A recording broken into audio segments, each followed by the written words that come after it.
Okay, let me try again. No, still doing it. Is that one somehow not muted anymore?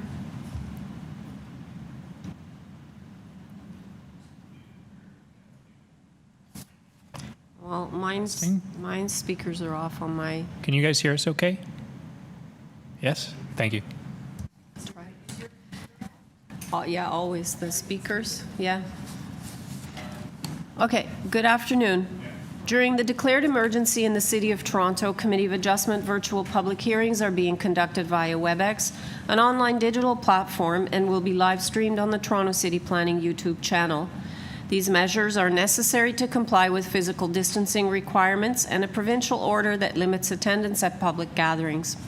My name is Nancy Oman, and I will be chairing this hearing. Panel members participating via WebEx and who can be seen and heard are Lisa Valentini, Peter Reid, and Kathleen Larson. City staff will be assisting us throughout the meeting, including moderating the WebEx platform. Agents, applicants, and other interested parties participating in this virtual hearing registered in advance and will be connecting through WebEx using a compatible electronic device. Their participation will be through audio only. We acknowledge that the land we are meeting on is the traditional territory of many nations, including the Mississaugas of the Credit, the Anishinaabe, the Chippewa, the Haudenosaunee, and the Wendat peoples, and it is now home to many diverse First Nations and Inuit and Métis peoples.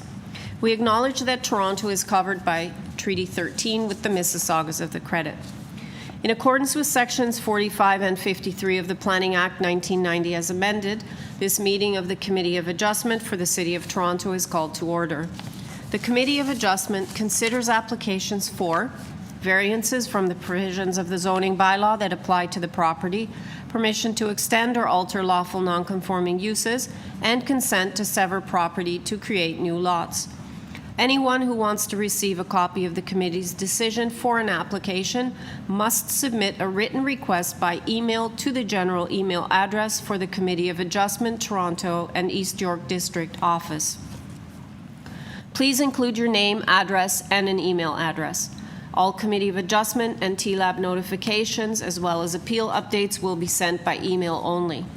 If you do not agree with the decision of the committee, decisions may be appealed to the Toronto Local Appeal Body, also known as TLAB, or in some limited circumstances to the Local Planning Appeal Tribunal, known as LPAT. Appeal instructions will be set out at the bottom of the committee's decision. Participants who have registered in advance will be connected to this virtual hearing and will be muted automatically upon entry.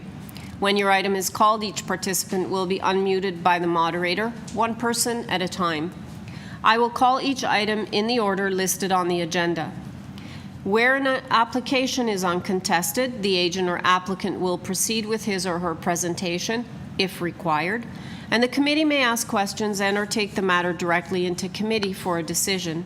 Each speaker, including the applicant or agent, will be given a maximum of 5 minutes to address the committee. I will comment when you're reaching the 5-minute mark. When addressing the committee, please speak slowly, clearly state your name and address. Please confine your remarks to the matters outlined in the application. Where required, the applicant or agent will proceed first with a presentation of the application. Then, individuals either in support or opposed to the application will be invited to speak. Committee members may ask questions of each speaker after they have completed their presentation. When all speakers are finished, the applicant or agent will be unmuted and will have an opportunity to rebut only those issues that were raised by the speakers. This will mark the end of the discussion, and the application will be taken into committee for a decision.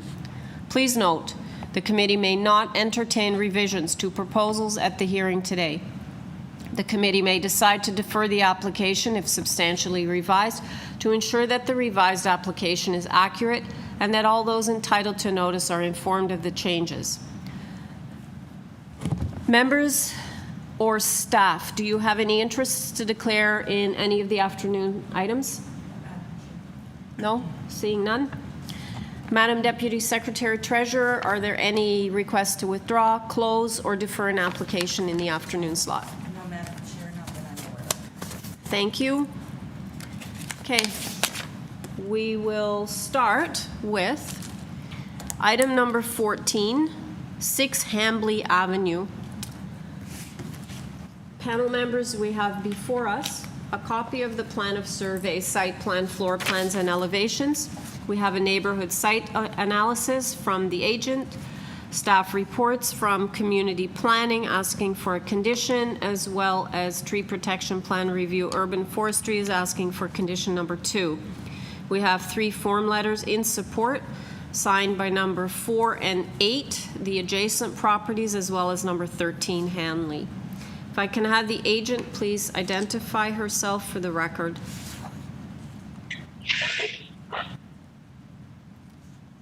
Ms. Yavari, are you there? Hi, yes, actually the homeowner, Elena McDonald, is representing herself, and I'm just here in case there are questions she cannot answer. Okay, Ms. McDonald, can you please identify yourself, name and address for the record? This is Alana McDonald. I am the owner of 6 HAMBLY Avenue, Toronto. Okay, thank you. Panel members, do we need a presentation? No?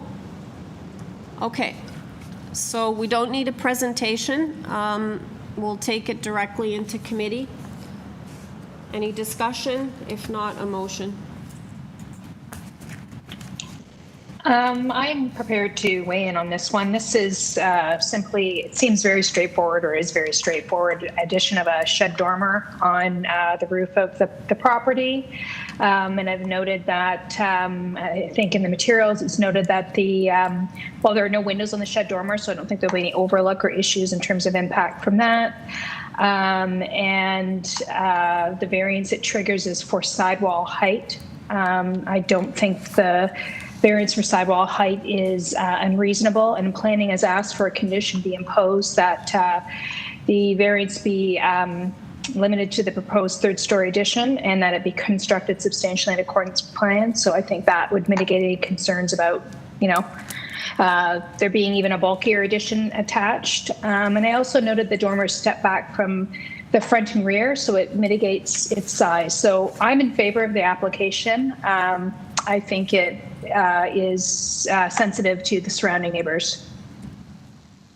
Anyone have anything to add? Otherwise, Ms. Valentini, go ahead with a motion. It doesn't look like anyone has any other comments.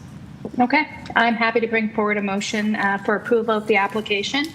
It would be subject to the conditions set out in the planning department memo that I just touched upon, and in addition to urban forestry condition number 2.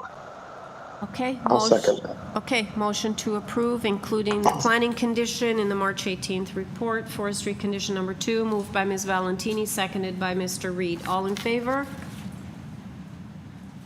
Okay, your application has been unanimously approved. Thanks to both of you for coming out. Thanks very much. Okay, the next item is item number 15, 79 Highland Avenue. We have before us a copy of the plan of survey, site plan, floor plans, and elevations, 20 photographs of the neighborhood context, as well as similar minor variance approvals in the area. Covering letter from Ms. Kovar, the solicitor, previous decisions affecting this property, as well as an OMB order. Staff reports from the supervisor of ravine and natural feature protection, correspondence in opposition from Teresa Riddlemeyer, 89 Highland. Can I have the solicitor please state her name and address for the record?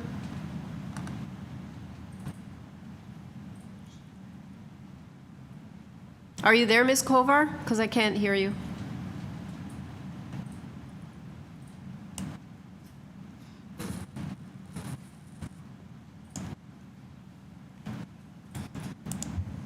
Hi, Kim. You're unmuted right now. You might want to check your microphone volume just to make sure you're coming through.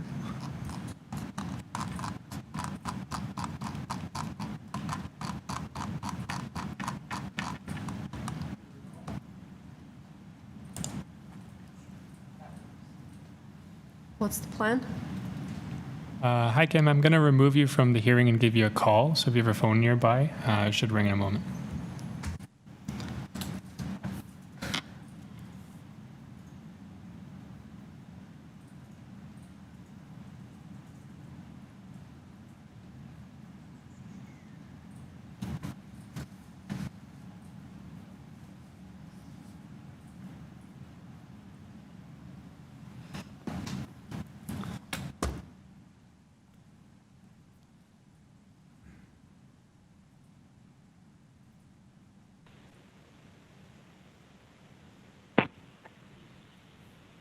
Hi, Kim, are you there?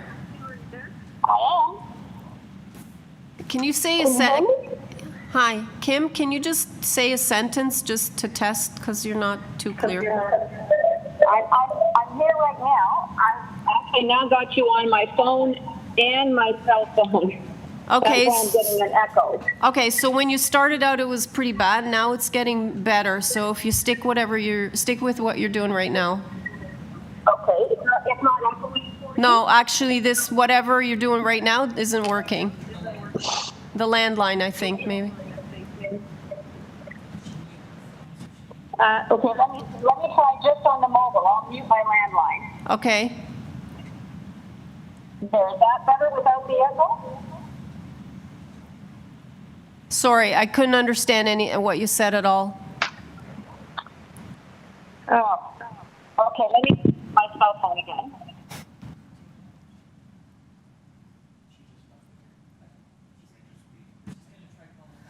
Okay.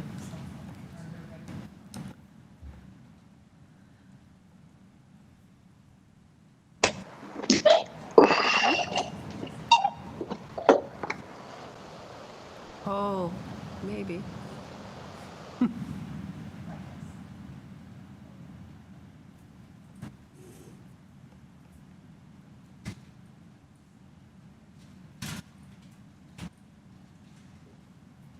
Is she back in yet? No?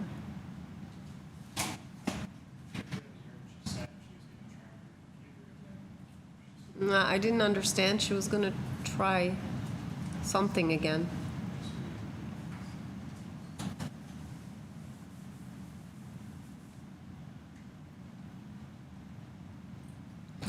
Because the one part, whatever she was using, came through really clear, so I'm not really sure which one that was, but.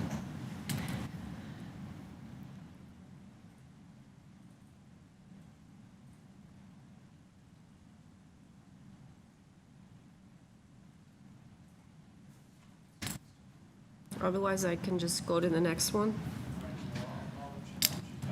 All right, Kim, if you can hear me, we're going to go to the next item, and we'll come back to you as soon as we establish a connection again. Okay, so we're going to go to item number 16, 513 Jones Avenue. Panel members, we have before us a copy of the plan of survey, site plan, floor plans, and elevations.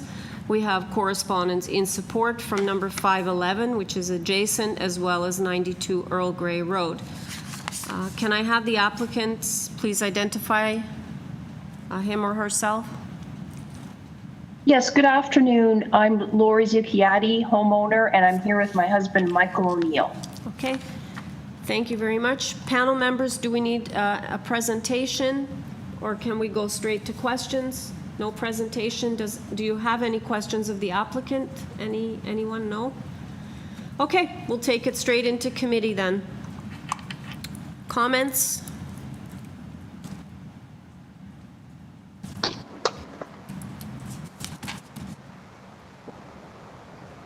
Sure. I'll jump in. I think this is super straightforward, and it's obvious that the applicant has put forward efforts to minimize the impacts of the proposal with certain pavings and other environmental features. So I'm just going to put forward a motion to approve. Okay, I have a motion to approve moved by Mr. Reed, seconded by Ms. Larson. Did I see your hand go up? Okay, seconded by Ms. Larson. I'll second it. Okay, all in favor? The application has been unanimously approved. Thank you. Thank you so much. You're welcome. Do we have Kim yet? Or okay. We're now going to go to item number 17, 91 Inglewood Drive. We have before us a copy of the draft plan of survey, copy of plan of survey, site plan, floor plans, and elevations. We have 5 photographs and 3 aerial maps outlining the neighborhood context, as well as similar variance approvals in the immediate neighborhood. Correspondence from Mr. Higgins, the agent. We have email correspondence from Development Engineering, as well as the external liaison right-of-way control center from Bell Canada. We have staff reports from Tree Protection and Plan Review, Urban Forestry. And correspondence in opposition from number 12 Glen Rose and 104 Inglewood. Can I have the agent please identify himself for the record? Hello, this is Peter Higgins of Peter Higgins Architect Incorporated, 124 Merton Street, Suite 204, Toronto, Mary 4, Sam 2, Zebra 2. Thank you. Do we have two speakers? Okay, Mr. Higgins, we have two speakers in opposition. Can I ask you to do a brief presentation, please? I'm starting the clock now. Oh, certainly. We have been involved in this project for almost 2 years. One of the very first things we did was visit the community planner in charge of the neighborhood, and he had already done his homework and determined that this being what he claimed to be the largest property in Moorpark, that he would not have a problem with the severance as long as we didn't have a height variance particularly, and to minimize all other variances. And so my clients went ahead on that basis after originally planning a single-family house. They decided to sever the lots, and the lots are very large at 10.85 meters and 572 square meters for the north part A, 10.84 meters and 535.1 square meters for the south part B. Very deep lots. The depths range from 66.31 to 54.73 meters. The street frontage appears to be larger because it's measured on an angle, but the dimensions I'm giving you are straight up numbers that give you a host of issues when it comes to how to measure, for example, depth, because the depth has to be measured from the required front yard setback on an angle, and as a result, we get very large variances that we would not necessarily have in a lot that had a straight frontage. We were dealing extensively with a neighbor to the south, 94 Inglewood. Stood in their living room, looked out their bay window. The first thing they asked us to do is please push the houses back or east. We complied, knowing that that would further exacerbate our variances. And then we were dealing with the neighbor to the north, James Lingard at number 89 Inglewood, who asked us to push the northerly house, part A, further back still so that he could enjoy some more sunshine into his backyard, having just put on an addition and reduced his own backyard. So we complied with that, and again, we have the variances to prove it. We've talked extensively about trees, protecting trees. We do have to remove a tree, a less than 6-inch city tree on the boulevard in order to accommodate the driveway. But at the same time, we are protecting a massive oak tree in the front yard of the northerly lot, and the neighbor to the south at number 75, their very large catalpa tree, which is to the south of our proposed driveway. We've come back to the neighbors and to the Residents Association, who we've been dealing with in good faith for some months now, and offered to for the southerly lot, Part B, to increase the side yard setback for a portion of the proposed house, which is opposite the neighbor's north wall. Okay, and thank you very much. I'm staring at my paper. And that seems to have satisfied the neighbors to the south and the Residents Association. We've increased from 0.91 at the front section where the garage is to a greater dimension of 1.07 for the majority of the length of this side, and the one-story bump out is set back even further. All of this to be done in conjunction with discussing how to minimize the impact on the neighbors. We had a cabana in the backyard. The neighbor to the south was not happy with that. We We forewent that design and instead changed the property line to have a bit of a dipsy-doodle to intersect evenly the existing brick three-car garage that you'll see on the site plan in the northeast corner. And instead of a cabana along the south side, we have 3 to 4 nice new trees to be planted for the benefit of the neighbor at number 34 for their privacy. Excuse me, the neighbor at 95, excuse me. Mr. Higgins, you're at 5 minutes actually. So if you can wrap it up. Well, I'd just like to say that we've done our best to deal with the neighbors. The neighbor to the rear at number 12, Glen Rose, we've had quite a bit of consultation with them the last few weeks. We've offered to meet them. We've answered all of their questions. The large trees that are shading their backyard are remaining. There's no change to the brick garage that flanks their property on their west side. And but we haven't heard anything back. There's a neighbor across the street, I believe at 104, who's has some concerns, but we haven't heard back from them either.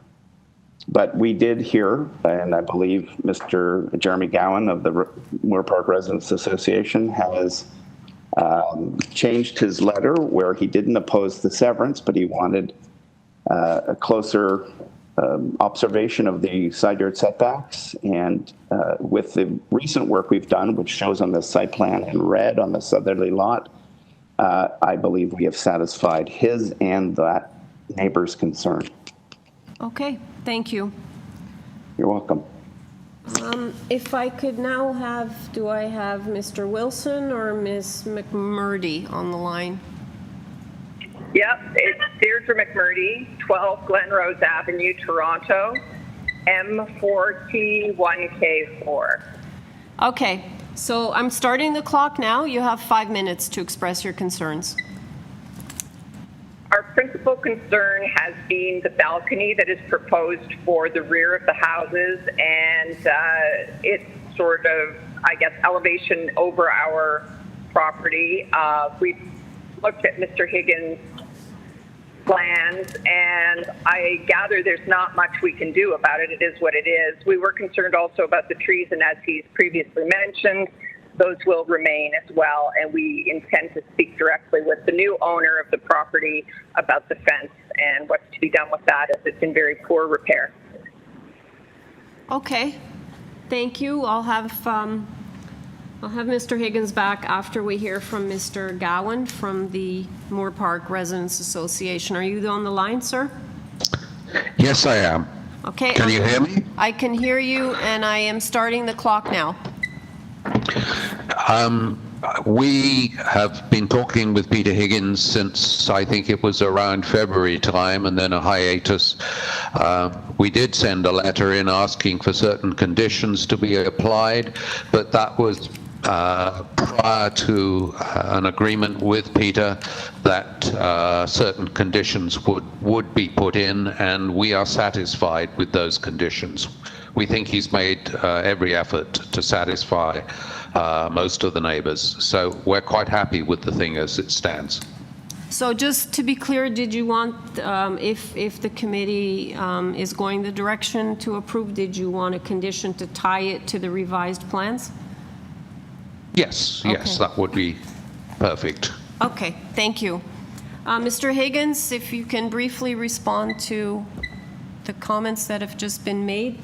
I think the one I was just going to say, it sounds like the Moorpark one is resolved if a condition to tie to revised plans is put in place, but can you speak to the overlook from the balcony?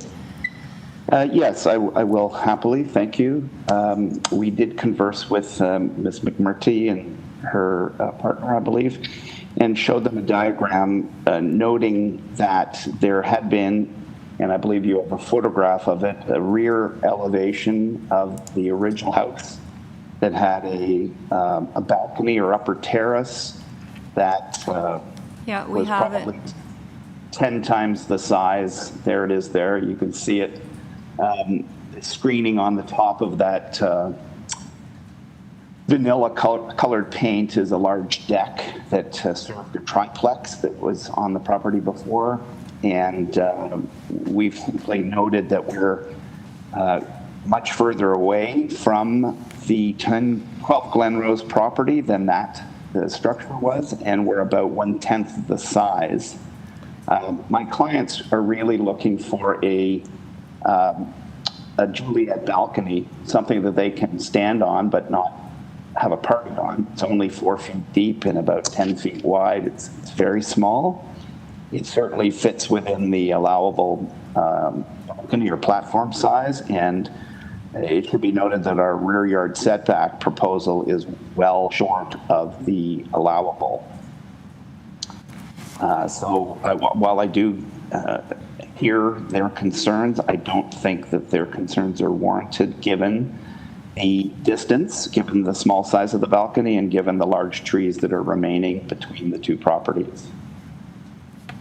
Okay. We also had offered, sorry, one last thing, we'd offered to put up a privacy screen on the south side of this proposed balcony, which in itself is set in well from the south property line. The neighbors to the south were somewhat concerned about the balcony as well, and we assured them that we would put up a privacy screen to deal with their concerns. We can't put up a privacy screen on the east side because you wouldn't have a view from the master bedroom. So I think distance and the small size of the balcony is what I'm looking at to mitigate Deirdre's concerns for number 12, Glen Grove. Okay, I have a question regarding the forestry memo, which is asking for a denial with respect to the tree number 1 on the property there. Correct. Okay. We've been dealing. Can you speak to that, please? Yes, thank you. We've been dealing with Trevor Whiteside, who is a registered arborist in City of Toronto, who in fact dealt with the neighbor to the south. He used to prune the catalpa tree, which I was referring to. So he knows the property well.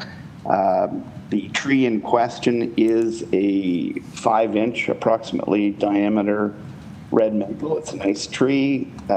It could actually be transplanted if necessary. Mr. Whiteside, our arborist, commented that the city forestry department simply takes this approach for every situation, and we've certainly experienced in other projects wherein if a new driveway is required because of a severance or something like that, that they will ask for refusal or denial.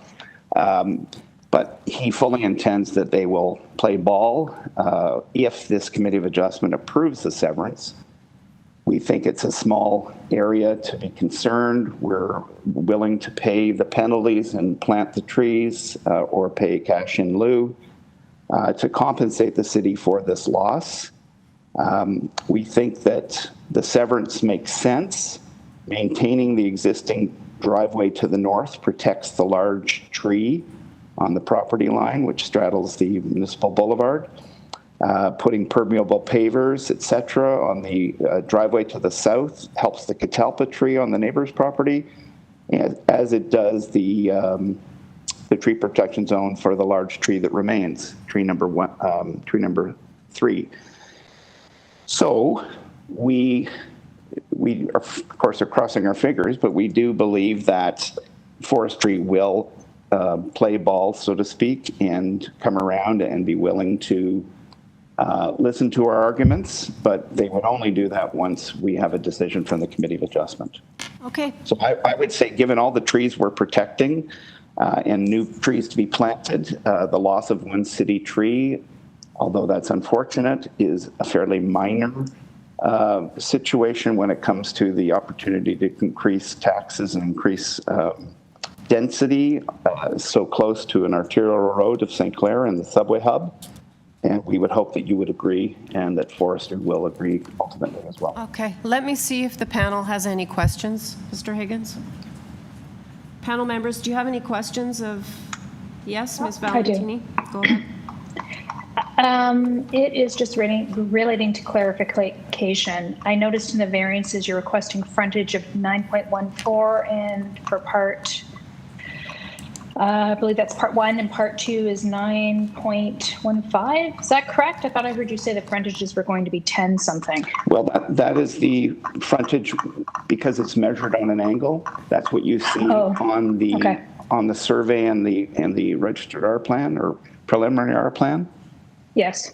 But yes, they are 9.15. And just in terms of that, we did send you photographs of the immediate block to the south that has a plethora of 9-meter wide properties. It's very common, particularly on the inner side. The outer side, the west side of Inglewood, backs onto the valleys, so they have very unique homes there and lot sizes. We're very close in size to the 2 properties to the north, and we are as larger than the multitude of properties to the south in the next block. Okay, that was going to be my next question, because I did notice there were smaller lots on that side of Inglewood down past around the curve. So these are going to be about the same size as those lots then? We'll be bigger. We will be bigger. Or bigger, slightly bigger. Well, and the other thing that confused me, and I just realized this now, I'm looking at the consent request, is the lot frontage is different for the consent request. Is that just based on how it's measured, or why is that? Yes, that's how it has to be measured. That's the surveyor's domain, and they have come up with not only the severance, but also the areas and the frontages and the lengths and widths. Okay, that clarifies, because the only concern I had initially was the frontage, but I did notice the other smaller lots along there, and it sounds like this is in keeping with that. So I'm happy with that. Thank you. Any further questions, panel members? No? Okay, we'll take it into committee. Any comments and or motion? I'll start with some comments. As I just indicated, my original sort of area of issue was the frontages, but I did notice there were other lots of what I thought were similar sizes, but Mr. Higgins has confirmed that the frontages are in for these 2 proposed lots slightly larger. He did note as well that they're very deep lots, so I'm satisfied that the lot sizes will be in keeping with what is in the vicinity, and I'm in favor of both the the proposed severances and the variances.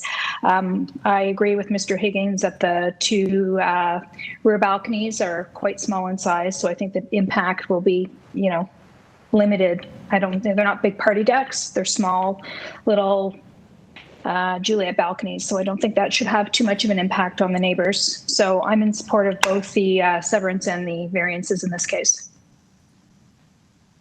I agree with your points, Lisa. And I think the only other thing that I'd add, I was concerned about the tree. I wasn't clear exactly on which tree, but it is quite a smaller tree that is being lost in this, and there's a whole process that they'll follow up with that. And I think just recognizing that this kind of flanks onto an apartment building that's on St. Clair, so I think this additional density is welcome. Okay. I don't have any problem with the application for the consent or the variances, but I do think they run a little bit of a risk, and they'll have to go through the process with urban forestry for sure. Okay, we'll need a motion then. I'm happy to bring forward a motion for, shall we do them all together or just the consent, approval for the consent? So, subject to the usual conditions that we impose on consents. I don't believe there are any other conditions. Madam Deputy Secretary, do you want them separated? No, through you, Madam Chair, if whoever's moving can move all of the applications with the conditions, and then the other person can just second. So the condition that's in the forestry memo number 2, the submission of a complete application for permit to injure or remove city-owned trees, that should go in? That should go in for the variance. For the variances. And then my question, panel members, what about the condition to put a screen on the south side of the balcony that was mentioned by Mr. Higgins? Sorry, Madam Chair, there's also the revised. Oh yeah, and tied to the revised plans. That would only apply to the property, believe it's part 2. Okay. So that would apply to part 2, the revised plan. That was a condition that the Moorpark Residents Association need attached to it. Okay, Ms. Valentini, there you go. Those are Okay, sure. The motion will be for the approval of the consents and variances for both part 1 and 2 with the conditions as just discussed. I'm happy to impose a condition Mr. Higgins has suggested for the balcony. And as well, it makes sense to tie it to the site plan for part 2 to satisfy the concerns of the Residents Association. So, and subject to the urban forestry condition as well. okay. Sorry, you screening deck? Yes, on the south side. Both buildings? I think it was just the south side to satisfy the neighbor on that. Yeah, Mr. Higgins, can you just weigh in on the screening? Is that the south side of part 2? Is that correct? Well, I wasn't going to challenge Ms. Valentini, but there is only a balcony on the southerly lot. So we're referring to part B. So part 2 of the revised plans? Part 2. Yeah? Correct. Okay. And, sorry, on both sides of, or just one side of the deck? I think just on the south side of the That is balcony. correct. Yeah, just on the south side of the balcony on the part 2 deck. Correct.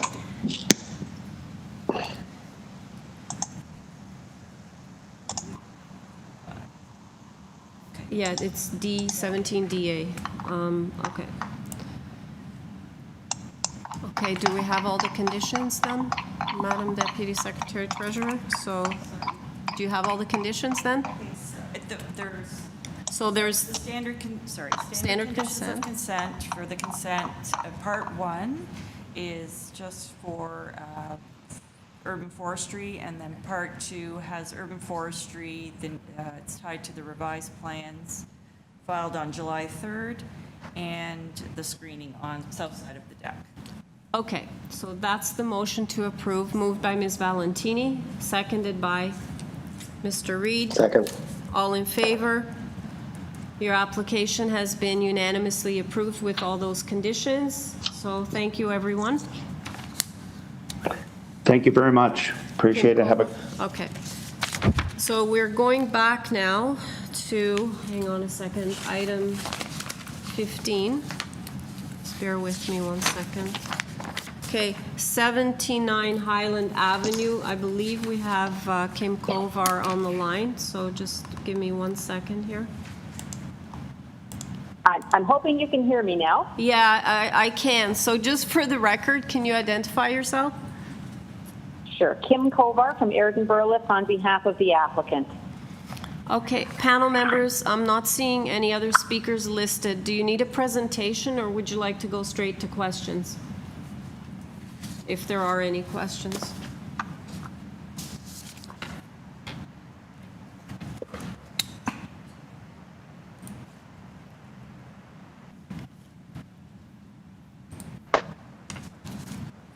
And did you want me to read everything we have before us again? I did read it before, but I'm happy to read it again.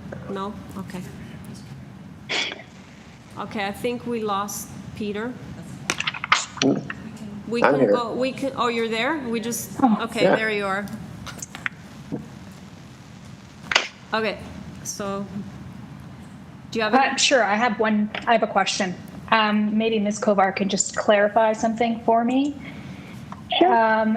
In reviewing the materials, and I think you've submitted 2 letters, has there been a prior approval by the OMB for the floor space index in excess of what's being proposed? Did I understand that correctly?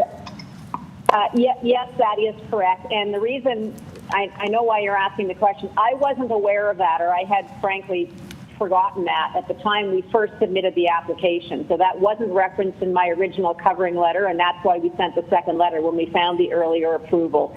So we already have variances for a GFA of 552.43 square meters. And what we're proposing is less than that. It's 515.7.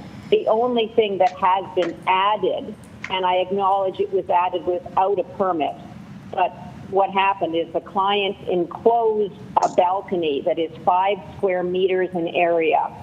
And so because of that, we had to come back and reapply to the Committee of Adjustment to legalize, if I can use that term, the 5 square meters under bylaw 569, because 569 did not exist at the time of the first OMB approval. But the rest of the house is all legal non-conforming. It's just this 5 square meters that's caused this additional application. Okay, thank you. That's how I understood it, but thank you for clarifying that. Okay, panel members, do you have any other questions? You'll have to, okay, you're back. I couldn't see you. So, no questions? No. Lisa, are you there? Okay. I'm here, yeah. Okay, sorry, we lost the prepared. connection there for a second. So, okay, let's take it into committee. Comments and a motion. This is very minor in nature. We've just heard it's enclosing 5 square meters. Nobody wants to see anybody do things without the proper permits and approvals, but looking at this as it has not been done, in any event, it is a very minor addition. It's enclosing an existing very small balcony, and Ms. Kovar has clarified that, in fact, the OMB is permitted or granted approval for floor space index in excess of what's being asked. So I'm in support of the application and would bring a motion forward for approval. I'll second that. All right, I have a motion to approve the application moved by Ms. Valentini, seconded by Mr. Reed. All in favor? Your application has been unanimously approved. Thanks.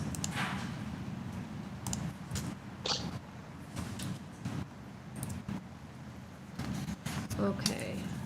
Item number 18. Just 1 second. Okay. Item number 18, One Holborn Avenue. We have before us a copy of the draft plan of survey, copy of plan of survey, site plan, floor plans, and elevations. We have a lot of supporting materials, including 8 photographs of the subject property, as well as examples of minor variance approvals within the immediate neighborhood, similar to what's before us today on Holborn, Barker, Glebe-Mount, and Virginia Avenue. We have staff reports from engineering, as well as forestry is asking for condition number 3 on the severance, and on part 1, forestry number 1, and on part 2, forestry number 2. And we have 6 form letters in support signed by number 14, 68, 70, 75, and 78 Holborn Avenue, as well as number 4 Barker. Okay, Mr. Massandrea, are you there? Hello? Yeah, are you there, Leo? Yes, I'm here. Okay, can you just identify yourself for the record, please? Yes, my name is Leo Massandrea. I'm at 817 Cosburn Avenue, and I'm the agent for One Holborn Avenue. Okay, panel members, can we go straight to questions, or do you need a presentation? I can't see you, so if you can just say yay or nay. No presentation. Okay. I don't need a presentation either. Okay. Any of you have any questions? No questions? No. All right, let's take it into committee then for a decision. Sure, I'll jump in first. I think this is reasonable and really kind of replicates the pattern of what's been happening on that street, both in terms of lot size and dimensions of the houses. So I have no concerns, and if no one else has a comment, I'd put forward a motion. Second that. Okay, go ahead with your motion. All right, can we just do it all together? Yeah. With yes. For the consent, urban forestry condition 3 and the standard engineering conditions, and urban forestry condition 1 for B, and for C, urban forestry condition number 2. I think that's it. And The engineering conditions, is that part of the standard consent? Through you, Madam Chair, there's standard Yes. consent conditions, and then they have to have municipal numbering, and then the urban forestry condition would be added, yes. So do we need to add the engineering consent, like, No. no? Okay, 28. No, okay. They're part of the regulars. Okay. Okay, Okay. so with those conditions, I have a motion to approve, moved by Mr. Reed, seconded by Ms. Larson. All in favor? Your application has been approved unanimously. Thank you. Okay. The next item is item number 19, which is 34 Salter Street. We have before us a copy of the minutes from the October 29th, 2019 public hearing, copy of plan of survey, site plan, floor plans, and elevations, previous decision affecting the property, staff report from manager permits enforcement parking. We have a report from the TRCA. We have correspondence in opposition from number 48, 53, and 41. Lewis Street and, 48 Salter and 53 and 41 Lewis Street. Okay, can I have the agent please identify himself? Hi, my name is Eric Hayden, and I'm representing 34 Salter Street on behalf of the owner, Mark Sieber. Just to confirm, there's no other speakers, right? No? Okay. All right. Correct. Panel members, do you have any, do you need a presentation, or do you want to go to questions? Do any of you have a question? I have a question. I don't need a presentation, but I do have some concerns about the size of the garage that you're requesting. And can you give me an idea? It doesn't look like there are other garages in the area that are that large. This is quite a large garage that you're proposing. So if you could speak to that and speak to, I noticed there was a previous decision as well where the garage was much smaller. So if you could address that. So we have an existing garage of 40 square meters. And what we're proposing is a one-car addition of 23.5 square meters, which would include an existing parking pad space. And the rationale for this is that the owners have a large family. They host a lot of out-of-town guests who, when they come, will need a place to park. They also have 3 kids and want to use this to double up as a shed to store, bikes and toys and things like that. And then the other rationale is that for the purpose of security, they've actually had 2 break-ins within the past year where someone has entered the property through the backyard, through that parking pad space, and has stolen over $18,000 worth of items from their home. So the idea being to essentially enclose the entire backyard to provide security and storage space. Is it currently fenced in at the back, or? No, it's not. It's just a 2-car garage with just an open space beside it.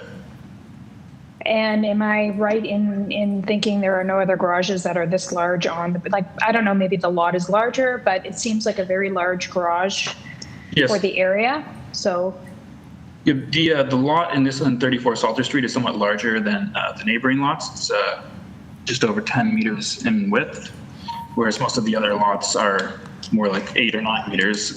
So most neighboring properties might have a 2-car garage, but because we have a larger lot with capacity for 3 cars, we were hoping to achieve a 3-car garage.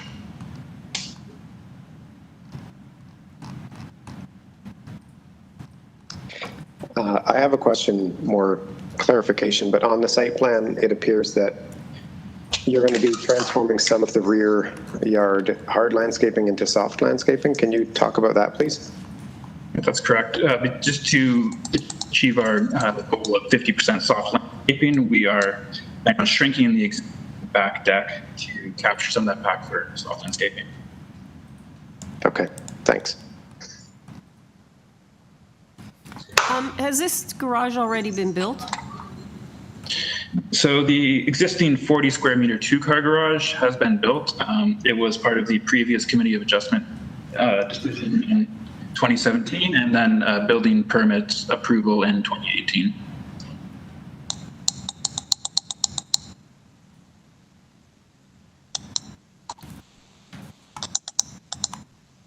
Okay, any other questions, panel members? No? Okay, we'll take it into committee. Discussion? Sure.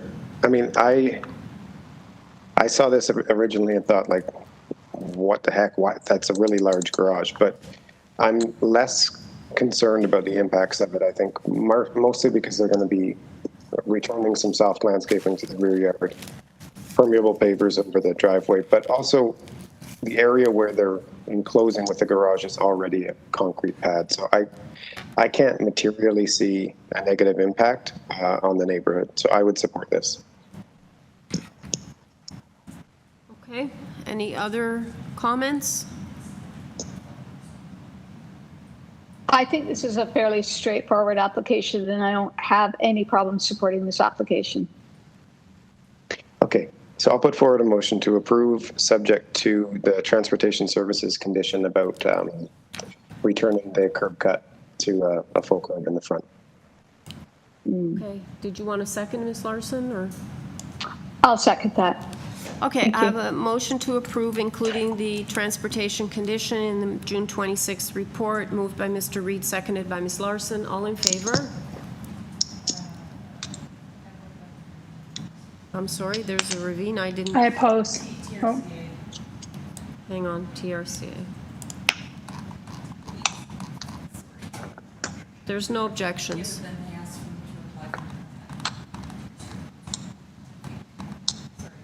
But there's no conditions here.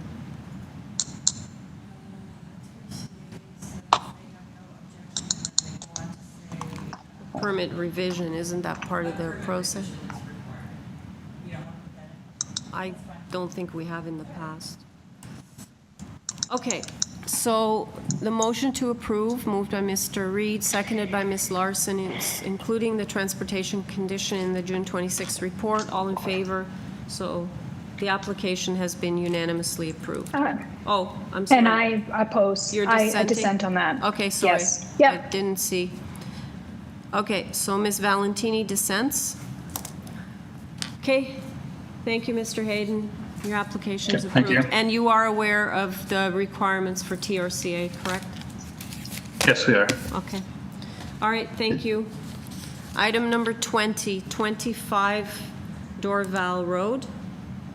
We have before us a copy of the minutes from the December 11th, 2019 hearing. Correspondence from the applicant, Mr. Huey. Staff report from Tree Protection. They're asking for condition number 1. We have reports from DTC and correspondence in opposition from number 27, Dorval Road, from the solicitor acting on their behalf. Okay, do we have 2 people in opposition? Just one, okay. All right, Mr. Chan, can you please identify yourself for the record? Hi, my name is Boy Chan. I'm from 0 Degree Studio. I am the representative and agent for Mr. Chan, I think you sound like you're on top of the mic. Can you try moving it back a bit? Hi, my name is Boy Chan. I'm from 0 Degree Studio. I am Hey, the sorry, I'm sorry to cut you off, but we can't understand you. What are you speaking through? A computer, a phone, or a mic? It's a mic from my computer. Can you hear me? I can't make out what you're saying at all. It's very Can okay. you hear me now? We're gonna, if you can, do they need to disconnect or? Okay, we're gonna disconnect you and we're going to phone you. Okay.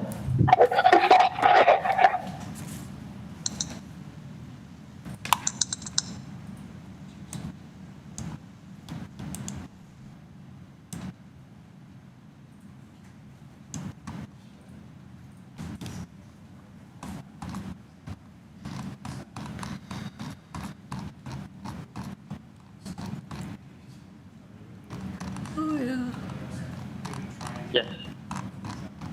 Hello. Hi, okay, can you just say any kind of random sentence just to see if we can hear you? Hi. This is Roy from 0 Degree Studio. Yeah, that's much better. So I'm going to ask you to do a brief presentation. I'm going to start the clock now. You have 5 minutes, and you'll have one person speaking in opposition after you present. Okay. I can't see the screen because I got disconnected, but I'm just going to go through the application. So we are doing a small addition at the top floor, and we're asking for, I'm just going to go down the list of the variances. First variance we're asking for is the interior floor area of all secondary suites, where it's no more than 45% for the under the bylaw, and we're requesting for 68%. We've worked with the planner on this closely to get to where we are, and the planners are in general agreement with our proposal. So that is where we stopped in terms of the proposal for the units for this property. Number 2, which is the permitted floor space index, is 0.6, and we were requesting for 1.04. All we did was to increase the existing top floor slightly with the roof projection out to enter into the unit through the back and give more space to the front of the building. So there's not a lot of changes to the existing building in terms of structure. We're just adding the dormers front and back to create the space on the top floor, which is more usable. Number 3 is the permitted height is 10 meters. We're asking for 11.05. It's pretty much where where the roof is measured. Since we added the dormers sticking out, it's now measured to the midpoint of the roof. That's coming to 11.05.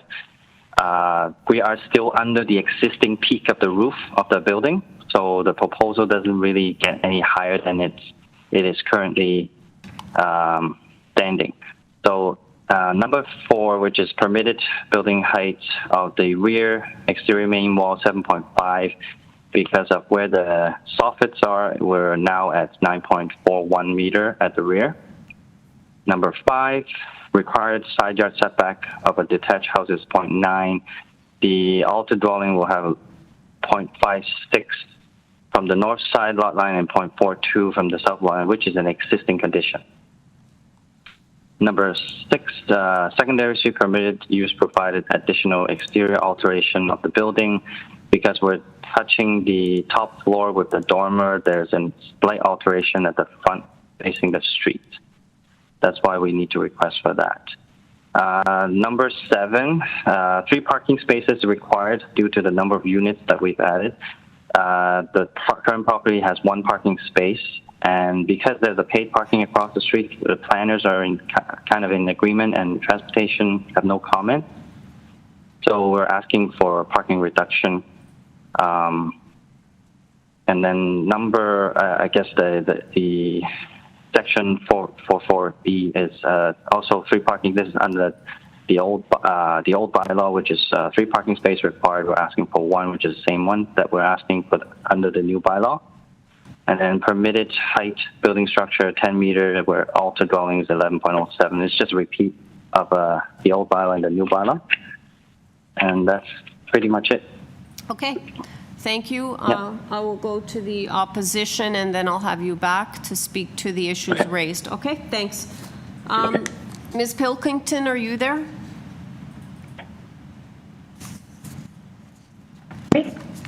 Hello? Adriana, are you there? Adriana, just hold on. Don't touch your mute button. I'm going to unmute you, okay? Hello? Hello? Here we go. Okay, Ms. Pilkington, can you please identify yourself for the record? Yes, this is Adriana Pilkington from Castles Brock. I represent the owners of 27 Dorval Road, which is just to the north. I will clarify that we subsequently had discussions with the owner's agent, and on the condition that they are agreeable to a condition on any approval, we are no longer objecting to the proposal. I can advise that my client was concerned with privacy and overlook, the addition of the balconies in addition to a new landing facing their property, 27, was a big concern. But my subsequent letter sent yesterday afternoon, so perhaps community members haven't seen it, provides a condition that the owner has agreed to address that, which is the addition of a privacy screen, which somewhat mitigates the privacy and overlook concerns. The impact that would be in my client's property. Okay, I'm trying to find it, but it would be a lot faster if you just told me where you want the privacy screen, like, because I can't. Sure, on the second floor landing and balcony. So there's the landing on the first floor. There's a top floor balcony, but the privacy screen. Okay, so on the top, is that what the? Sorry, I'm trying to find your letter with that. Oh, it's in the sup. Okay. Okay, hang on. It's in our supplementary material. Just bear with me. I'm trying to find it here.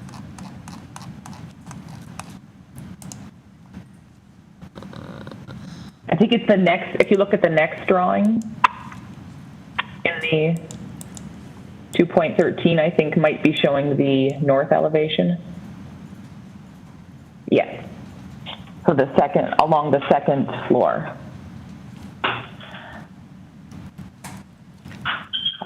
Yes, where that mouse just kind of moved across the screen. Sorry, so A2.2.13.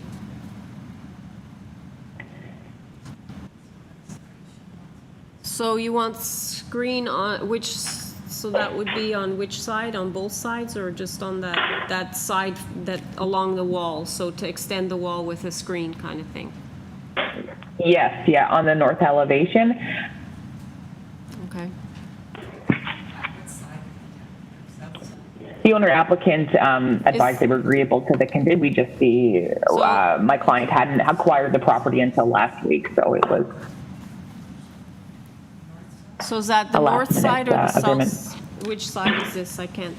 Sorry. The north. Can we get some clarification? Is it on just the second floor deck, third floor deck? You had mentioned the landing. Okay, perhaps I can have Mr. Chan. Can you just weigh in so that we have the correct wording for the condition? Hi, it's Roy.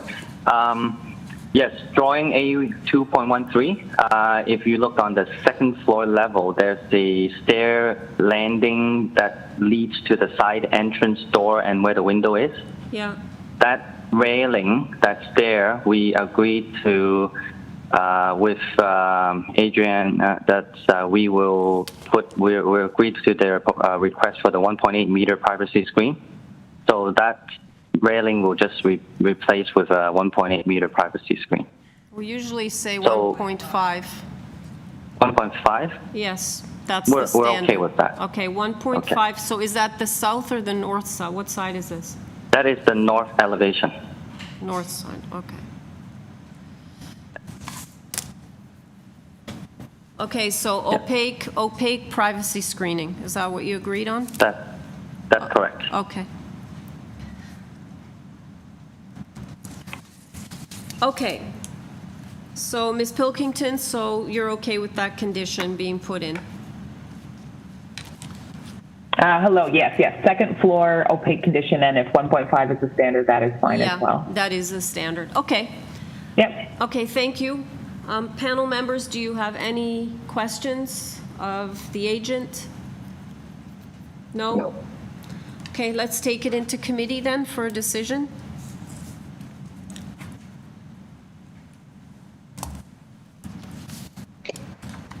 Sure, I'll go ahead and I think this is minor. It's really adding safe rental units close to a subway station, and I think that's a real positive thing. So I'm just going to go ahead and recommend approval subject to urban forestry condition number 1, and that the second floor deck on the north side of the property be screened with 1.5 meter opaque privacy screen. I'll Okay. second that motion. Okay, I have a motion to approve, including forestry condition number 1, as well as that opaque screening, privacy screening be put on the second floor, the north side, to 1.5 meters, and that's on drawing A 2.13, moved by Mr. Reed, seconded by Ms. Larson. All in favor? Your application has been unanimously approved. Thank you. Okay, thank you. Thank you. Through you, Madam Chair, we're having some technical difficulties with the video in the room. I see that. And I think it's the internet connection, so we're going to try to figure it out if we can just hold off on the next application. Okay. Sure. Okay, we're taking 5 minutes because we've lost the audio or the visual in the room. But the sorry? I think we just disconnected. Oh, so but is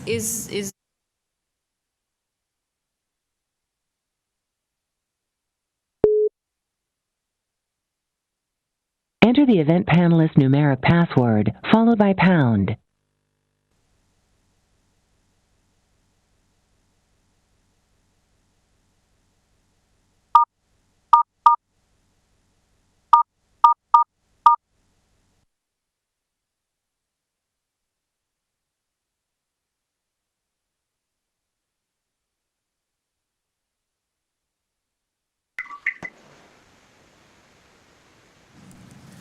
okay.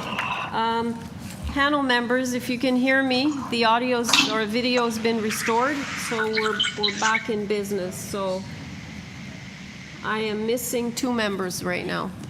So I guess we'll just wait until they come back.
Okay. Panel members, are you ready to continue? Okay. All right. We'll now go to item number 21, 155 Merchants Wharf. We have before us a copy of the minutes from the December 11th, 2019 public hearing, covering letter from Mr. Lance, the solicitor, as well as presentation materials. We have staff reports from community planning, the Director of Waterfront Secretariat, City Planning, a letter recommending approval from Councillor Cressy, correspondence in support from the West Don Lands Committee, as well as the VP of George Brown College, the VP of Waterfront Toronto, and Kim Mullen, the solicitor, on behalf of Lafarge Canada. Okay, we have, can I have the solicitor please identify himself for the record? Yes, good afternoon. My name is Calvin Lance, and I'm the solicitor on behalf of the applicant. Okay. I understand also with me, I understand, is the architect Carlos Antunes from Kirkhor, and I believe he's joining virtually by telephone. Okay. Well, I'm not sure we need a presentation. I'll just check with my panel members, and then if whoever needs to answer any questions, we'll have that individual answer. Okay? Panel members, do you need a presentation on this one? No? Do any of you have any questions? No? Okay. Let's take it into committee then. I'll start. I think this is obviously a really well-prepared package, and and it explains all the kind of questions that came up. I have no concerns, and the fact that basically all the bodies that should be concerned with anything happening here are on board gives me a lot of confidence. So I'm in full support. Yeah, I would agree. It was a very thorough package and, you know, quite an interesting project. Looks like a lot of discussions went into it, you know, with people that are potentially impacted. And so I thought it was really nice to have all the material that we had. Anybody else want to weigh in on this? I agree as well. I guess one I do have a question to Mr. Lance. Are you familiar with the planning report memo requesting the condition? Absolutely, we condition the condition to be with the client. We're happy with that condition. Okay, thank you. That's relating to the height and the stepping.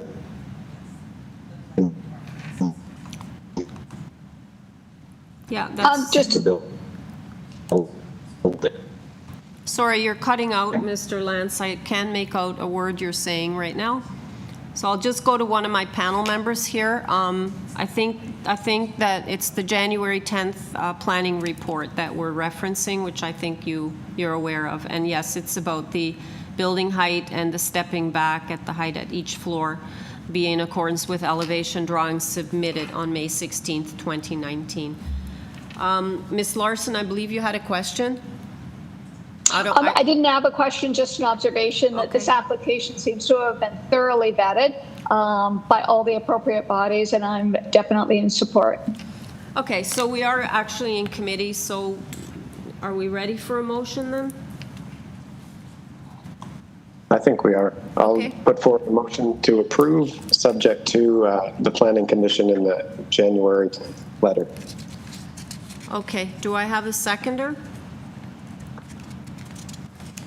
I'll second the motion. Okay, I have a motion to approve, including the planning condition in the January 10th, 2020 report, moved by Mr. Reed, seconded by Ms. Larson. All in favor? Your application has been unanimously approved. If you can hear me, Mr. Lance. I'm not sure if I lost you or not, but you're good to go. Okay, the next item is item number 22,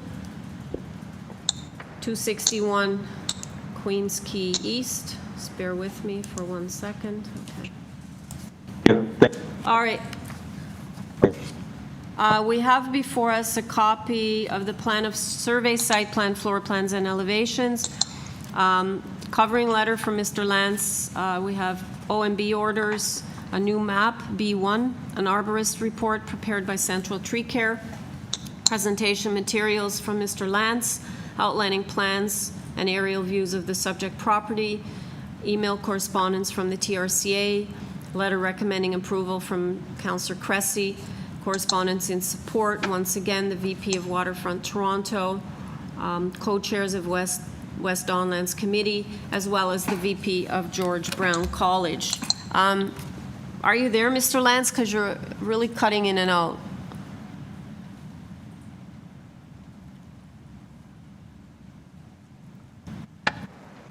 We're going to call you.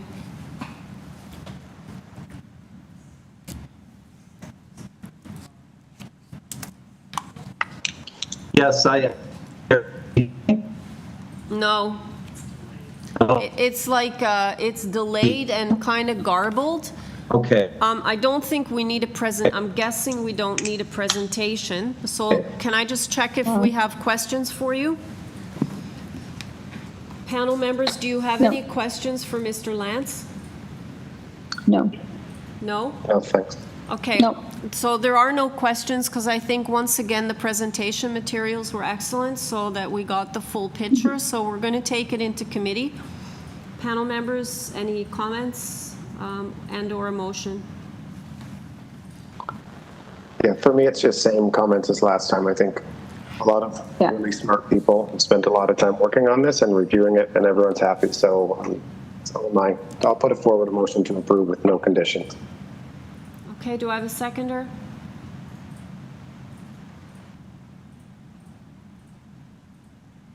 I'll second it. Okay, motion to approve, moved by Mr. Reed, seconded by Ms. Valentini. All in favor?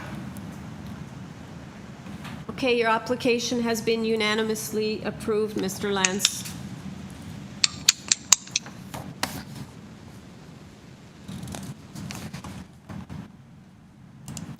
Okay, the next item is item number 23, 235 Logan Avenue.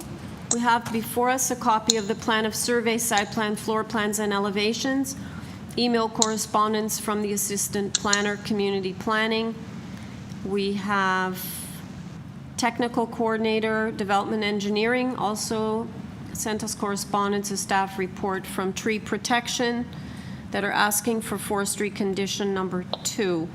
Correspondence expressing interest or concern from number 237, the adjacent property. Okay, and have the agent on file. It says we have to call him. You're on the line, Mr. Cifuentes. Good afternoon, Julio Cifuentes. Address is 145 Birmingham Street, Etobicoke, Ontario, M8V3Z8. Okay, let me check if we need a presentation. I'm not sure that, I don't think we do. Let me see if there are any questions. Panel members, do you have any questions?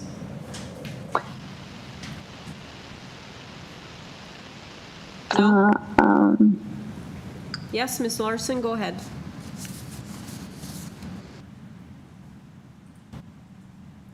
Yeah, hang on, you're muted again.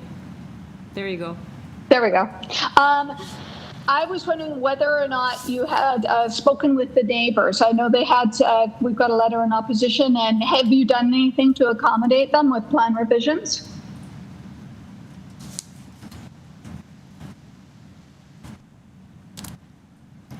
Mr. Cifuentes. 37, but we are, yes? Yeah, no, we couldn't hear you, so go ahead. Can you hear me now? Yep. Yeah, so we actually were not aware that the neighbor at 237 had submitted a letter opposing the application, but we are happy to have a conversation with them to hopefully address their concerns. Are you aware of what their concerns are?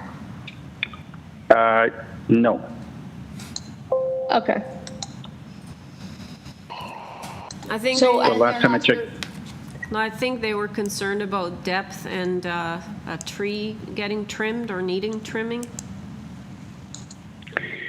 Yeah, so I can answer those. I can address that those 2 points. The depth of the house, which is the only variance that we're applying for, is a result of the needs by our client. This is a multi-generational home, so it's going to be inhabited by Adrian and Andrew, our clients, as well as their father and their brother. So currently there's 4 people in the house. It does function as a single-family dwelling, but Adrian and Andrew are planning on having children in the future. So the number of people in the single-family multi-generational house will go up to 6 in the future. So this is your typical narrow and long Toronto lot. The only way to expand the house is to go through a back extension. Having said that, if you look at the site plan that was submitted as part of the application, the existing tree on the east portion of the site, which is the backyard, is going to remain intact. We are not going to apply to bring it down, and we will protect it as required by urban forestry. Any other questions, Ms. Larson, or does that answer your question? No, that answers my question. Thank you. Okay. Mr. Reed, Ms. Valentini, any questions? No? Okay, let's take it into committee then. Sure, I'd just say this is a sizable addition, and I mean, but the fact that it's only the one depth-ish variance being sought, I think helps the case to a certain extent. Plus, I'd like to note that there are many other houses on that street that have a similar depth to them. So I'm in support of this application. I would agree. I don't think the addition proposed goes significantly further than the adjacent houses. So I don't see, I know the neighbor at, I believe it was 237, had some concerns wanting the addition pulled back to the extent of their one-story addition. And the way I see the site plan, it doesn't extend that much further beyond. So I don't think there's a real concern here. I'm in support of the variance myself. Is that a motion? That's a motion for approval of the application. And do we have any, subject to urban forestry condition number 2? I'll second that.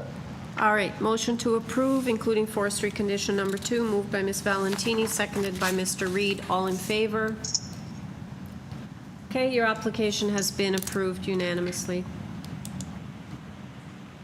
Thank you. Okay. The next item is item number 24, 795 Eastern Avenue. We have before us a copy of the plan of survey, site plan, floor plans, and elevations, a covering letter from the agent, Mr. Hall, staff reports from tree protection. They're asking for conditions 1 and 2. TRCA has also sent a report, and we have one signature petition in support from 797, the adjacent property. Can I have the agent please identify himself? Good afternoon. It's Daniel Hall with the Architect Builders Collaborative Inc., and we are the agents on behalf of the owner. Our offices are at 585 Dundas Street East in Toronto, in 5A 2B7. Thank you. Panel members, do we need a presentation for this one? Okay. Do you have any questions of the agent or the architect? No? Okay, let's take it into committee then for a decision.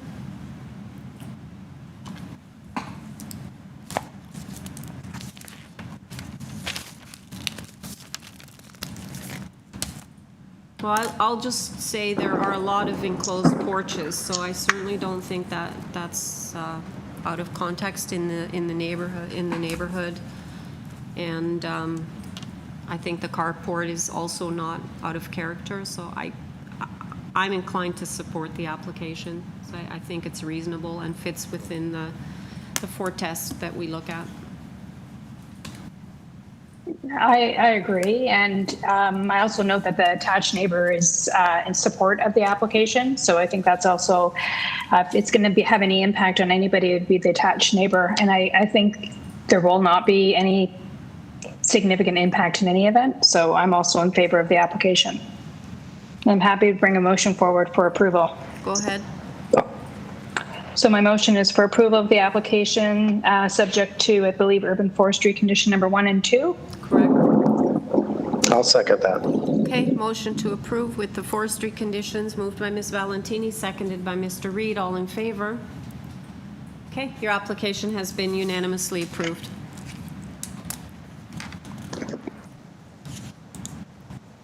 Okay, the next item is item number 25, 156 Vail Avenue. We have before us a copy of the plan of survey, site plan, floor plans, and elevations, presentation materials from Mr. Couillard, the applicant, outlining the purpose, showing it has photographs of the existing property, as well as similar minor variance approvals in the neighborhood. We have 12 form letters in support from a number of addresses, all on Gore Valley Avenue. We have opposition from number 160 Gore Valley, 154, and 158. Okay, can I have the agent please identify himself for the record? Hi, my name is Deepak Kular. I am the owner and the agent. Okay. Do we have... Okay, so Mr. Couillard, I have one person who is speaking on the line. We actually have 2 registered. So I would ask you to do a brief presentation. I'm going to start your time now. You have 5 minutes. Sure. Okay, so if you could just refer to the presentation material I provided. So just on the first page there, There's two asks here in this application. They both pertain to the rear of the property. One is for a detached garage, and the other is for just a main floor deck, where you see that walkout there and those temporary stairs. And if you just go, the reason for this application on the second page there, the rationale for the garage is that this is a single-family dwelling, and it's on Trinity Bellwoods Park, which is obviously has its perks given the beauty of the park. But being so close to the park, there are drawbacks. Over the last few years, there's been a number of break-ins to the property and vandalism done on the inside. So the garage will serve to protect cars that are parked in the back there from any vandalism for when you park a car there or for when you have a guest there, given the large amount of traffic at Trinity Bellwoods Park. With regards to the deck, majority of the houses on Vail, the front door or the back door is about 3 or 4 feet from the ground. So because the door to get outside from the kitchen in the back is 3 or 4 feet above the ground, we're proposing to just build a very simple deck.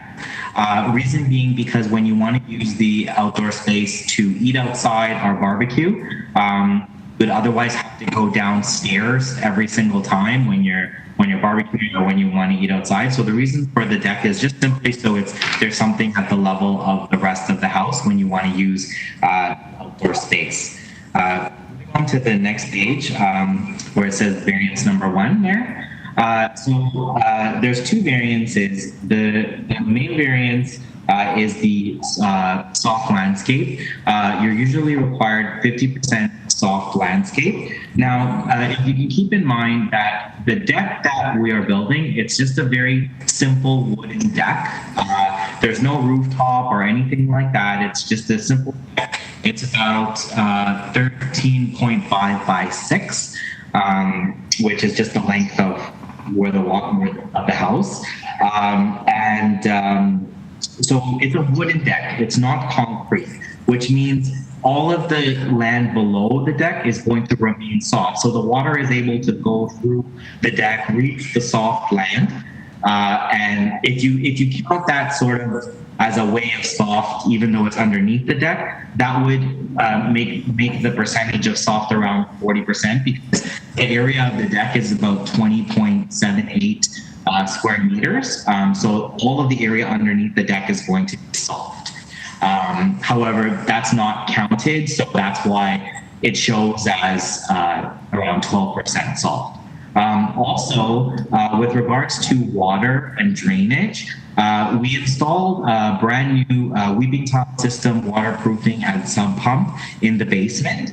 And the front yard is actually around 80% soft. So what we did is we put the sub pump pumping the water to the front of the house. So all the water that goes in, we'll pump it towards the front where it's 80% soft to help mitigate any risks with water.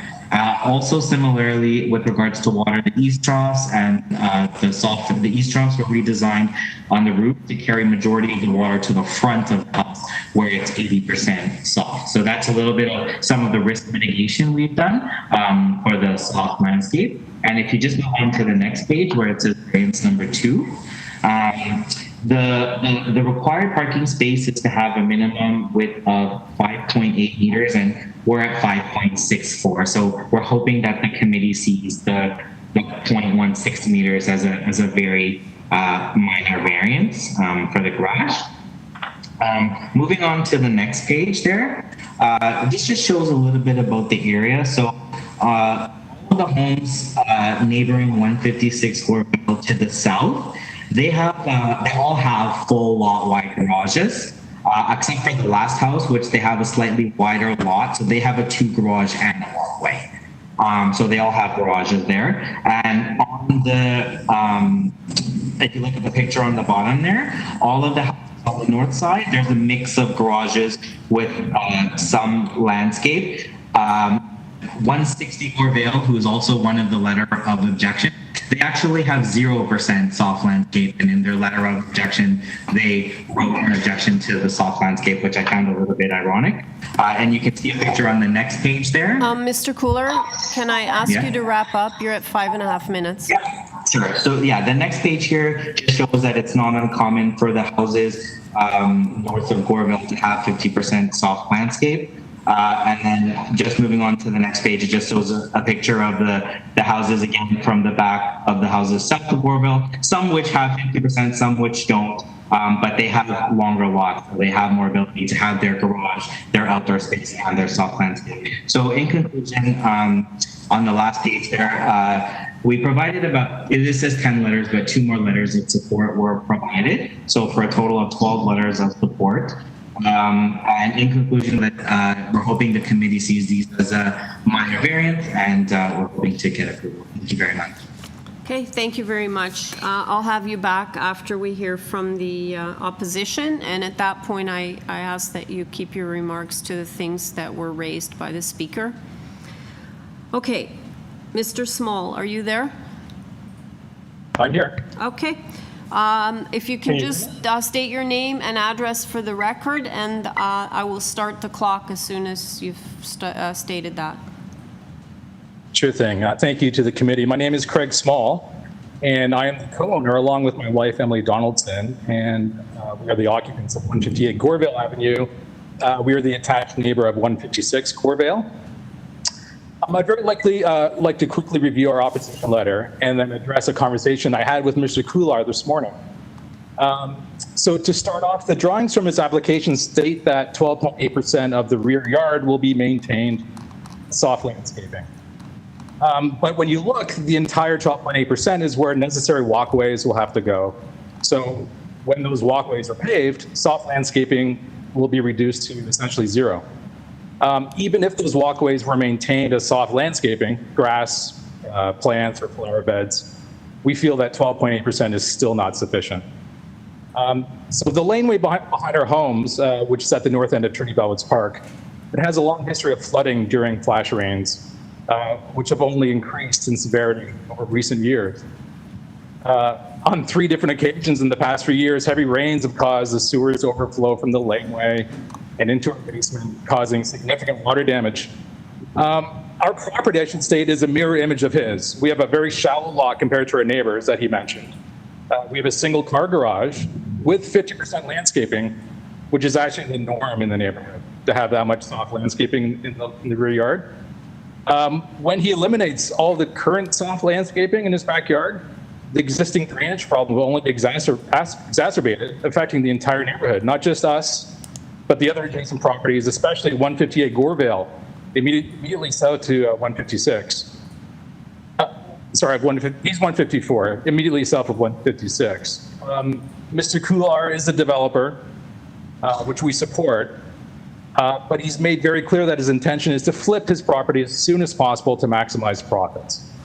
So he's not necessarily interested in the urban environment nor the concerns of the people who live near his property like us. We hadn't heard from Mr. Kular about this variance request, which is not unusual, but I took the initiative this morning and called him to discuss his application and concerns regarding the drainage. I told him that we were very much open to find a solution, but an open dialogue really needs to be initiated by him as a developer. We're open to scaling back the footprint of his proposed double garage so it closer matches the size of the original single-car garage that was on his property when he bought it in 2017. We have issues with our overlapping roof lines, the soffits, the eaves troughs that are attached to our garage, and we're also open to discussing a reduction in the size of his deck to bring the soft landscaping ratio closer to the 50% requirement. I asked him to share his thoughts and provide modified drawings at his earliest convenience, but I'm still waiting to hear back from him. We understand the necessity for parking, but in 21 years of living here, we've never had a single break-in. The neighborhood is lovely and safe. His current requests are beyond reasonable, and we trust that the committee will agree with our opposition. Thank you for your time. Thank you, Mr. Small. Did anybody else come in? Okay. Mr. Kular, can you please speak to the issues that have been raised by Mr. Small only? Thanks. I'll keep everything to the variances and some of the comments. With regards to break-ins, I've had more than 6 break-ins there. So I don't know what to say. And they have come in, you know, through the back, broken things through the back to get in. I've even had to put like a gate around my entrance to the basement so that no one could get in there, because people were using it as a washroom and people were doing like sexual activity there. So I do strongly feel the need for the garage to protect the cars there, as well as to protect the home break-ins. He mentioned that there would be attachments. This is a detached garage, so there won't be any attachments to his garage. It'll be according to the Ontario Building Code, which is about 10 inches on each side. So it's a detached garage. There's no attachments. I do feel that these variances are very minor, particularly because it's a wooden deck and it's very simple, no rooftop, and that water will still be able to go through. Particularly also because drainage, if that is a concern, I've drained the water and I put in the technology to drain the water to the front. So I do feel like these variances are minor. Okay, thank you. Panel members, do you have any questions of the applicant?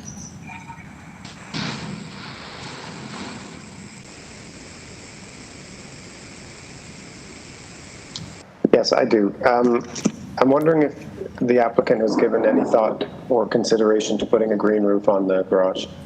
A green roof? So, I mean, how does that work? Like just like soft land on top of the garage? What does that mean? Well, it's an engineered solution that instead of having a roof that just drains water down, it holds the water and controls stormwater and grows plants. I actually didn't think of that idea, and I would consider a green roof. So would you be open to having that as a condition of approval? Okay, thank you. Any further questions? Okay, seeing none, we'll take it into committee discussion.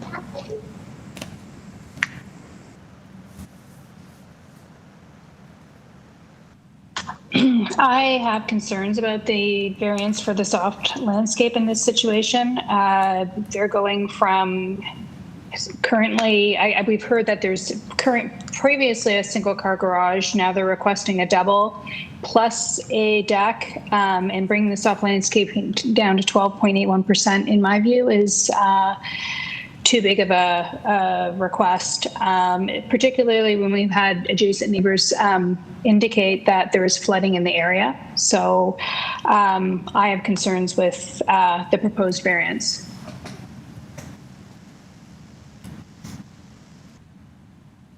I would have to agree with you, Ms. Valentini. I think that they're going to have to look at some sort of other solutions. I appreciate the need and the why they want the deck and why they feel they need the double car garage, but I think they need to look at further solutions.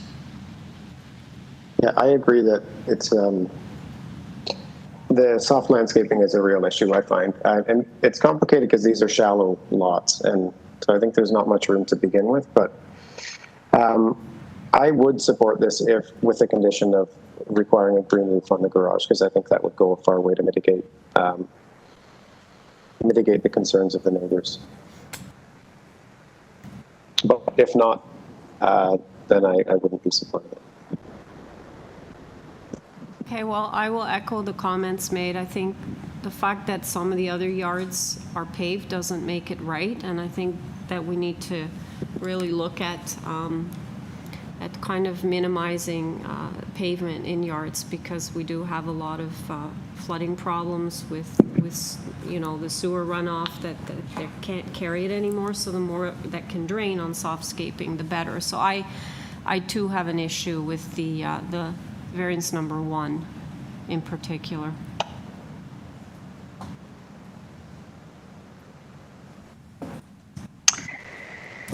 if nobody has any further comments, I'm going to bring a motion forward for refusal of the application. As I suggested, I think the reduction in softscaping is far too much. So the variance, motions for refusal of both variances. Okay, I have a motion to refuse the variances, moved by Ms. Valentini. Do I have a seconder? I'll second that motion. Seconded by Ms. Larson. All in favor? Okay, your application has been refused. And Mr. Reed, you dissent? Yes, please. Okay. Thank you. Okay, the final item today is item number 26, 1306 King Street West, which looks fairly familiar to me. We have before us a copy of the minutes from the June 10th meeting and a covering letter from Mr. Murkazin, the agent. So it looks that we're reconsidering this because there was some incorrect information. Mr. Murkazin, are you there? Yes, ma'am, I'm here. Can you please identify yourself for the record? My name is Max Murkazin from Acadia Design Consultants, and I'm the agent for the property address 1306 King Street West for the subtract. Can you, I remember this application. Can you just very briefly, or Madam Deputy Secretary Treasurer? So prior to the hearing, we did receive a zoning notice that said that there were 3 parking spaces required, but we had issued a notice that said 0 parking spaces were required, and that carried through to your decision the last time it was here. So we rescinded that decision, and just for correction purposes, because we did have the information. Okay, so panel members, this is just a correction on a previous decision that we made. Some of you may have been part of that meeting as well. So, Mr. Murkazin, is there anything else you want to add? No, pretty much it has it all on the cover letter. Okay. Panel members, do you have any questions? No. No? Ms. Larson? I would just, I don't have any problems with the application itself, but I would like, maybe you can help me understand what's happening on this site right now. I believe it said it was vacant, but the business is actually existing there right now. So can you help me understand what's going on? Yeah, so the business is existing. It's on a lower occupancy rate now, and it's already built, and actually, unfortunately, waiting to open with the latest circumstances. But yes, it's existing already. Okay, thank you. You're welcome. Any other questions? No? Okay, let's take it into committee.